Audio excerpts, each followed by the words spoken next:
Of course, it was sheer panic for the people inside the Inland Regional Center when that gunfire erupted. Yeah, so what do you do in that situation? Stuart Haskin is the founder of Get Safe, which trains everyone from special needs children to adults and how to live safer lives.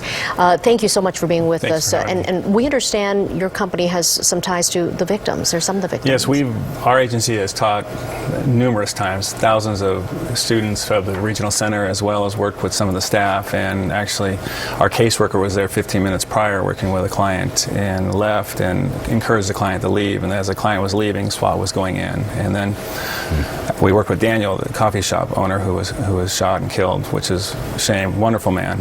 And so yes, it really hit home. We've been doing this training for so many years, and when it really actually happens so close to home, it still shocks you. Sure. Let's talk about that, because a lot of people in a workplace, they may be confronted with something like this. Just basically, what do you do? If you hear gunfire in the workplace, what should you do? Well, the basic model now is run, hide, and fight. So run, but have a plan.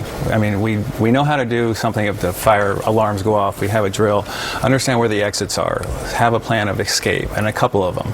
And then if that's not working, because you can't get out, hide, barricade the rooms, and find a place that's away from the attacker. And then last but least, if you have to fight, and that's the last resort, use weapons of opportunity, fire extinguishers, laptops, picture frames, and if you're with a team, work together and try and take down the attacker as much as you can. That obviously is the last resort, but we have to do what we have to do.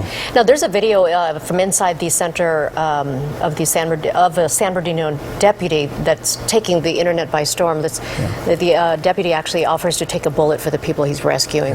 Really incredible. Let's take a look at this. Thank you. Thank you. Try to relax, everyone. Try to relax. I'll take a bullet before you do. That's for damn sure. Just be cool, okay? Well, of course, right now, people are calling him a hero for even accepting to take a bullet for all those people.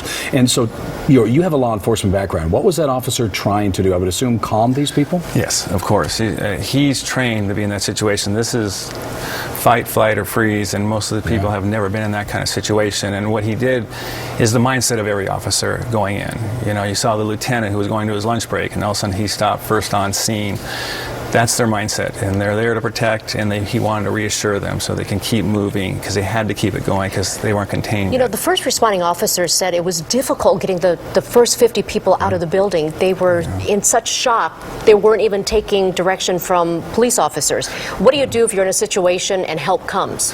Well, I think part of it is that the officers are wearing tactical gear, as were the attackers, so they may have been confused. But what you do is listen to the officer's command.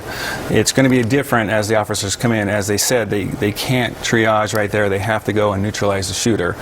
But if you can hear and they say move this way, then you want to move that way. And those are the things as much as you can, because you get that tunnel vision. You can't hear and see and do anything, and just try and listen to and look at commands, because what they talked about is sensory overload. You're just so much screaming and shootings. Right. Okay, Stuart, thank you so much for joining us and for your insight.